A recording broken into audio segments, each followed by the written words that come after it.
हिंसा नहीं करनी चाहिए। आजकल मुझे बहुत दुख होता है कि जिन घर में गाय रहती थी, आज गाय को लोग काट करके खा रहे हैं, मांस खा रहे हैं। जिस घर में मांस मदिरा होता है उस घर में भी कलयुग का वास होता है। जिस घर में गाय रहती थी, आज हमारे यहाँ दुर्भाग्य है, ये कलयुग ही तो है, उस घर में कुत्ते रहने लगे हैं। हर घर घर में कुत्ते पले हैं। मैं तो बड़ी आश्चर्य हो जाती हूँ कि लोग अपने बूढ़े माँ बाप की सेवा नहीं करते, लेकिन कुत्ते की सेवा करते हैं। माँ बाप को कभी टहलाने नहीं ले जाते, लेकिन कुत्ते को टहलाने ले जाते हैं। माँ बाप की गंदगी नहीं साफ करते, लेकिन कुत्ते की गंदगी साफ करते हैं। उनको माँ बाप के साफ करने में शर्म आती है, लेकिन कुत्ते के साफ करने में शर्म नहीं आती। माँ बाप को बैठा कर गाड़ी में कभी नहीं घुमाएंगे, कुत्ते को अपनी बगल वाली सीट में बैठा करके ले जाते हैं। कितना दुर्भाग्य है, कैसी बुद्धि है लोगों की। इसी यही कलयुग है।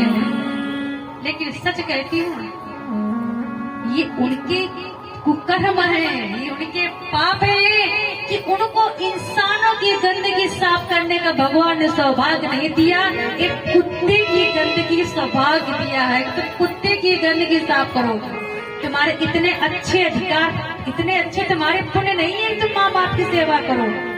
ये तुम्हारे पाप है कि तुम कुत्ते की सेवा करोगे। सुबह टहलाओगे, उसको स्नान कराओगे, उसको नहलाओगे, धुलाओगे, उसकी गंदगी साफ करोगे। तुम्हारे किस्मत में है, इतनी अच्छी किस्मत नहीं है कि तुम माँ बाप की सेवा कर सको। लेकिन उसने अपने आप को बड़े धन्य मानते हैं। बगल में कुत्ता लेकर के चलेंगे, बड़े एडवांस, इसको बहुत स्टैंडर्ड समझते हैं। कुत्ते को टहलाने ले जाएंगे रोड में, लगते हम बहुत पैसे वाले हैं, बहुत रईस हैं। लेकिन भगवान की निगाह में तुमसे ज्यादा कोई गिरा हुआ नहीं है। तुम्हारे सौभाग्य ही नहीं है कि माता पिता को टहलाओ। तुम भगवान माता पिता का रूप होती है। तुम्हारे भगवान ने वो तुम्हारे पुण्य ही नहीं उदय किए कि तुम माता पिता की गंदगी साफ करो, माता पिता की सेवा करो। तुम्हारी ये पाप है कि तुम्हें कुत्ते की गंदगी साफ करने को मिला। तुम कुत्ते को टहला लेकिन तुम माता पिता को टहला रहे, तो तुम्हारे पुण्य उदय नहीं हो जाएंगे।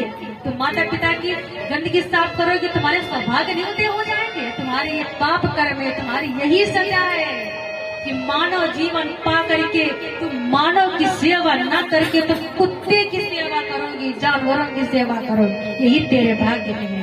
लोग माता पिता को एसी में नहीं लिटाते, लेकिन कुत्ते को लिटाएंगे एसी में, बीमार न पड़ जाए। कुत्ते को डबल बेड के गद्दे में लिटाएंगे, लेकिन कभी माता पिता को नहीं लिटाएंगे।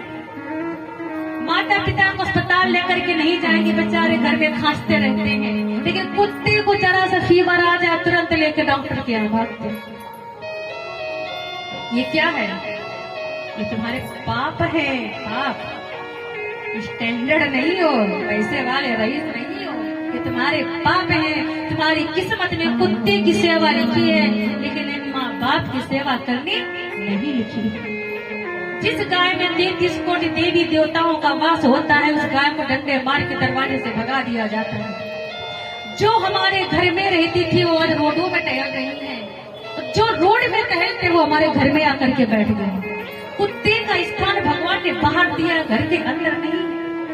हमारे शास्त्रों में बताया गया है, अगर हम पूजा की सामग्री तैयार करते हैं भगवान की पूजा के लिए, तो अगर उस सामग्री में कुत्ते की दृष्टि पड़ जाती है तो भगवान वो भोग स्वीकार नहीं करते। इतना दोष माना गया है। फिर भी हम लोग शास्त्रों की नहीं मानते। तो जब संगत करोगे कुत्ते के लिए, विचार अच्छे कहाँ से आएंगे? विचार भी हमारे जानवरों जैसे हो गए हैं। अगर माता पिता की संगत करते, माता पिता की सेवा करते, तुम्हारे विचार भी पवित्र होते। आज लोगों के विचार दूषित किसी वजह से हो गए हैं, क्योंकि उनकी संगत बिगड़ गई है। मैंने देखा है लोग तोते को पाल लेते हैं, तोते को पाल लेते हैं, लेकिन एक बात याद रखना, जिसने पक्षी को कैद कर रखा है उसका बैकग्राउंड देख लेना कैसा है। उसके बच्चे कभी तरक्की नहीं कर सकते। हम लोगों को अगर जेल में डाल दिया जाए तो क्या कैसा लगता है? अगर सजा सुना दी जाती है कि आपको जेल होने वाली है, हम लोग कितना पैसा खर्च कर देते हैं, हम जेल के अंदर नहीं जाएंगे। कितना पावर लगाते हैं। कमिश्नर वशिष्ठ बड़े बड़े नेता को बुलाते हम जेल नहीं जाएंगे, और एक छोटे से पक्षी को, बेजुबान पक्षी को हम लोग अपने घर में कैद कर लेते हैं। उसकी भी इच्छाएं होती है हम भी अपने परिवार के साथ रहें, हम भी अपने बच्चों के साथ में रहें, हम भी पेड़ में बैठकर चहके, हम भी खुले तालाब में जाकर के नहाए। और आप लोग उनकी अपने शौक को पूर्ण करने के लिए आप उनकी आजादी छीन लेते हैं। जिस घर में पक्षी को जिन्होंने पाल रखा है, जिन्होंने उनके पंख काटे हैं, तो याद रखना कभी उनके बच्चे तरक्की नहीं कर पाएंगे, कभी। हर व्यक्ति को अपने कर्मों का भोग भोगना पड़ेगा। माता जानकी को गर्भ अवस्था में वन में क्यों जाना पड़ा? क्योंकि उन्हें वाल्मीकि आश्रम से तोता और तोती उड़ करके आए। ये तोती थी, वो गर्भावस्था में थी, लेकिन वो रामायण सुना रहे थे तो माता सीता को अच्छा लगा, उन्होंने सोने के पिंजड़े में कैद कर लिया। दोनों बच्चियों ने कहा माँ मुझे छोड़ दो, लेकिन माता जानकी को बहुत अच्छे लगे, नहीं छोड़ा। जो तोती थी वो गर्भवती थी, उसके प्राण निकल गए उसी पिंजड़े में। तब उस तोते ने माता जानकी को श्राप दिया कि जा, आज मेरी पत्नी गर्भवती थी और मुझे छोड़ करके चली गई, मैं तुम्हें श्राप देता हूँ, जब भी तुम गर्भवती अवस्था में होगी तुम्हारे पति तुम्हें छोड़ देंगे, तुम अकेले ही जीवन व्यतीत करोगे, बच्चों का पालन पोषण अकेले ही करोगी, और उसका कारण कोई और नहीं, उसका कारण मैं खुद बनूंगा, ये मेरा श्राप है। और इतना कहकर उसने भी अपने प्राण छोड़ दिए। और वही तोता धोबी बन करके आता है, वजह चाहे जो हो, लेकिन उसकी वजह से ही माता जानकी को जाना पड़ा। तो माता जानकी धृतराष्ट्र जैसे लोगों को जब अपने कर्मों का भोग भोगने को मिलता है तो हम और आप क्या है? जो जैसा कर्म करेगा उसका वैसा फल मिलेगा। कर्म प्रधान विश्व रच राखा, जो जस करे तस